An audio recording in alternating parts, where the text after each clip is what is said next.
Good morning बेटा। बेटा ये 7th क्लास की सिविक्स का सेकंड लेसन हम रीड करने जा रहे हैं। लेसन का नाम है स्वास्थ्य में सरकार की भूमिका। यानी जो स्वास्थ्य है बेटा हमारा, इसमें सरकार कैसे भूमिका निभाती है हम ये पढ़ेंगे इस लेसन में। तो जैसे बेटा हम जानते हैं कि जो भारत है वो लोकतांत्रिक देश है। लोकतांत्रिक क्या है कि लोगों के द्वारा बनाई गई सरकार। तो जब लोगों ने सरकार बनाई है बेटा, तो लोगों ने सरकार बनाई है तो लोग सरकार से अपेक्षा भी करते हैं, यानी इच्छा भी रखते हैं कि सरकार उनके कल्याण के लिए कार्य करे। जैसे शिक्षा है, स्वास्थ्य है, रोजगार प्रदान करना, गृह निर्माण यानी मकान वगैरह बनाना, सड़कों के विकास, बिजली आदि उपलब्ध कराने के, यानी इस तरह के यानी लोगों की भलाई के लिए या उनके कल्याण के लिए यानी सरकार कार्य करे। तो इस जो हमारा लेसन है बेटा, इसमें हमें स्वास्थ्य के अर्थ और उससे संबंधित समस्याओं के बारे में जानेंगे। यानी स्वास्थ्य होता क्या है और उससे संबंधित जो समस्याएं हैं बेटा, उसके बारे में हम इस लेसन में पढ़ेंगे। सबसे पहले बेटा एक बार आप चित्र पर भी नज़र मारें। चित्र देखें बेटा, ये सभी अलग अलग हैं। तो सबसे पहले बेटा हम जानेंगे कि स्वास्थ्य क्या है। पहले मैं इसमें बता देती हूँ बेटा आपसे, इसमें पढ़ने की ज़रूरत नहीं, यहाँ पे ध्यान से सुने। कई बार हम ये सोच लेते हैं कि अगर हम बीमार नहीं हैं और या कहीं पर हमें चोट नहीं लगी हुई है तो हम स्वस्थ हैं। इसमें यह बताया गया है बेटा कि अगर हमें चोट कहीं पर नहीं लगी और हम बीमार भी नहीं हैं, लेकिन हम मानसिक रूप से यानी अंदर से हम चिंतित हैं, हमारा माइंड फ्रेश नहीं है, तो बेटा हम स्वस्थ नहीं हैं। यानी बीमारी के अलावा हमारे लिए उन कारणों पर भी विचार करना आवश्यक है जो हमारे स्वास्थ्य पर प्रभाव डालते हैं। जैसे चिंता करना, किसी से डरना, यानी ये इस तरह के प्रभाव भी यानी हमारे स्वास्थ्य पर प्रभाव डालते हैं।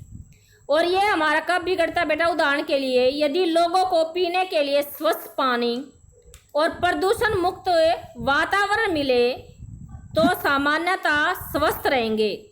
दूसरी ओर यदि लोगों को भरपेट भोजन न मिले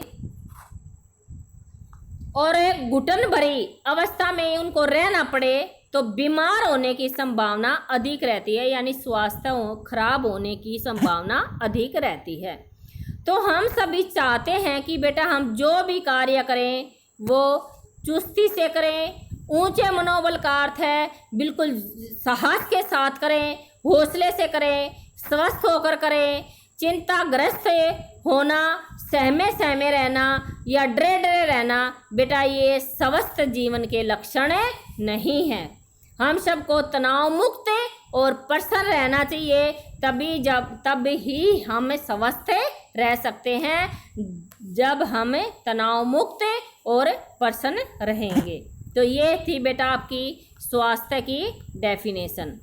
इसके बाद बेटा आता है भारत में स्वास्थ्य सेवाएं।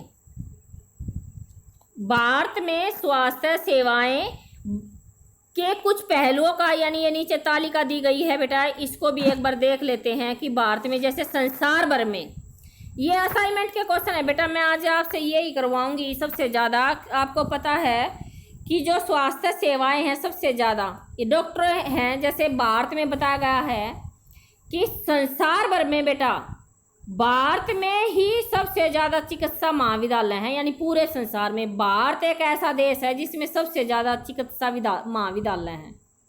और सबसे ज़्यादा डॉक्टर भी बेटा भारत में तैयार किए जाते हैं। हर साल यहाँ पर 15,000 नए डॉक्टर तैयार किए जाते हैं बेटा भारत में। दूसरा पॉइंट भारत के बारे में, पिछले वर्षों में स्वास्थ्य सेवाओं की यानी पिछले वर्षों का अगर हम आंकड़ा उठाकर देखें जैसे 1950 का, तो भारत में 2,717 बेटा हॉस्पिटल थे और 91 में यानी 1991 में बढ़कर कितने हो गए 11,174 और 2000 की जनगणना के अनुसार बेटा ये इनकी संख्या बढ़कर कितनी हो गई 18,218। यानी इतनी प्रोग्रेस भारत ने की है। दूसरा बेटा, भारत में विदेशों से भी बहुत संख्या में इलाज करवाने हेतु चिकित्सा पर्यटक आते हैं और वे उपचार के लिए भारत के जो महत्वपूर्ण हॉस्पिटल हैं यानी सर्वश्रेष्ठ हॉस्पिटलों में यानी अपना इलाज करवाने के लिए आते हैं। नेक्स्ट पॉइंट बेटा इंपॉर्टेंट, भारत विश्व का दवाई निर्मित यानी दवाइयाँ बनाने में संसार का तीसरा बड़ा देश है बेटा, और यहाँ की दवाइयाँ निर्यात यानी निर्यात का अर्थ क्या है, दूसरे देशों में भी भेजी जाती हैं। भारत में तीसरे नंबर पर है बेटा, और जो दवाइयाँ हैं वे दूसरे देशों में भी निर्यात की जाती हैं। नेक्स्ट, भारत में अधिकांश डॉक्टर हैं जो बेटा, ये तो हम जानते ही हैं कि शहरों में होते हैं। ग्रामवासी यानी गांव में डॉक्टरों तक पहुंचने के लिए लंबी दूरी तय करनी पड़ती है। ग्रामीण क्षेत्रों में जनसंख्या के मुकाबले शहरों में जो संख्या है काफ़ी कम है। नेक्स्ट, भारत में बेटा करीब 5 लाख लोग, 5 लाख बेटा तपेदिक यानी टीबी से मर जाते हैं। और स्वतंत्र ऐसा माना जाता है बेटा कि स्वतंत्रता प्राप्ति से अब तक यानी स्वतंत्रता प्राप्ति थी, जब हम स्वतंत्र हुए तब भी टीबी से मरने वाले की लोगों की संख्या 5 लाख के करीब थी, और आज भी यानी उसमें कुछ परिवर्तन नहीं हुआ, यानी हर वर्ष यानी 5 लाख के लगभग लोगों की टीबी के कारण मृत्यु हो जाती है। और हर वर्ष मलेरिया के कारण बेटा 20 लाख लोग की रिपोर्ट यानी भारत में तैयार की जाती है और कुछ की मृत्यु हो जाती है। हम सबको पीने का जल उपलब्ध यानी सुरक्षित जो साफ जल है वो उपलब्ध नहीं कर पा रहे। संचारणीय बीमारी यानी जल के कारण, गंदे जल के कारण बेटा जो बीमारियां लगती हैं उनको संचारणीय बीमारियों के नाम से जाना जाता है, और ये संचारीय बीमारी है जो एक दूसरे से लगती है।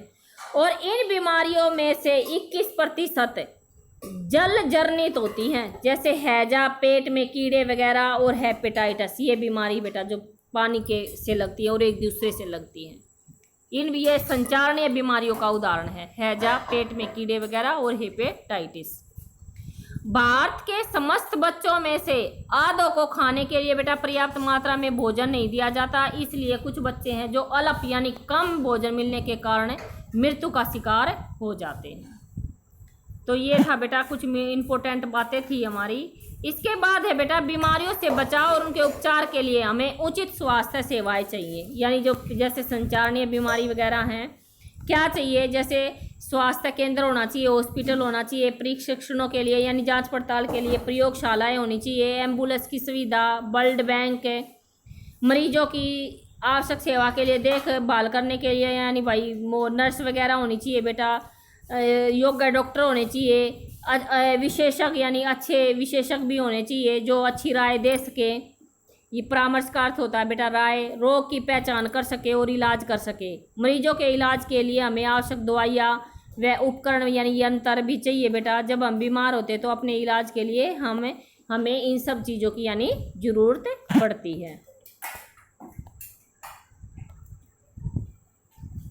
भारत में बड़ी संख्या में बेटा जो डॉक्टर हैं, दवाखाने हैं और हॉस्पिटल भी हैं, यानी भारत में बड़ी संख्या में डॉक्टर, दवाखाने, हॉस्पिटल हैं।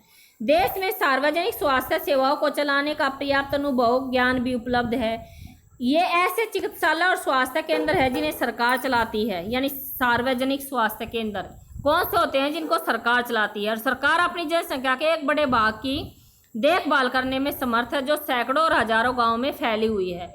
इस विषय में हम बाद में अधिक विस्तार से दूसरे लेसनों में चर्चा करेंगे। साथ ही हम चिकित्सा विज्ञान में बहुत असाधारण यानी प्रगति हुई है जिसके चलते देश में इलाज की नई तकनीकें और जो नई नई विधियाँ यानी उपलब्ध हुई है। फिर भी दूसरा स्तंभ दिखाता है कि हमारे देश में स्वास्थ्य की स्थिति कितनी खराब है, यानी ज़्यादा अच्छी भी नहीं है, इतना कुछ होते हुए यानी इतने सारे डॉक्टर हैं। दवाई निर्मित करने में तीसरा स्थान है, 15,000 डॉक्टर जो हैं हर साल चुने जाते हैं। लेकिन इन सब को भी देखते हुए बेटा भारत की स्थिति ज़्यादा अच्छी नहीं है। उपयुक्त जैसे कुछ इसके अच्छे प्रभाव भी हैं तो कुछ बुरे प्रभाव भी हैं। तो जो हमारी अपेक्षाओं के विपरीत है, हमारे देश के पास पैसा है, ज्ञान है, अनुभव व्यक्ति हैं, फिर भी हम सबको आवश्यक स्वास्थ्य सेवाएं देने में असमर्थ है। इन सब का अध्ययन हमें कुछ यानी इसके अध्याय में इसके कुछ कारणों को हम जानेंगे कि किस कारण से यानी हम अच्छी सुविधाएं प्राप्त नहीं कर पा रहे। जैसे बेटा ये कहानी शुरू होती है आपकी हाकिम शेख की कहानी, तो ये हम बेटा नेक्स्ट वीडियो में पढ़ेंगे। हम जानेंगे कि किस तरह से यानी जो लोग हैं वो उनको अच्छी सुविधाएं किन किन लोगों को नहीं मिल पाती। ये नेक्स्ट वीडियो में पढ़ेंगे। Thank you.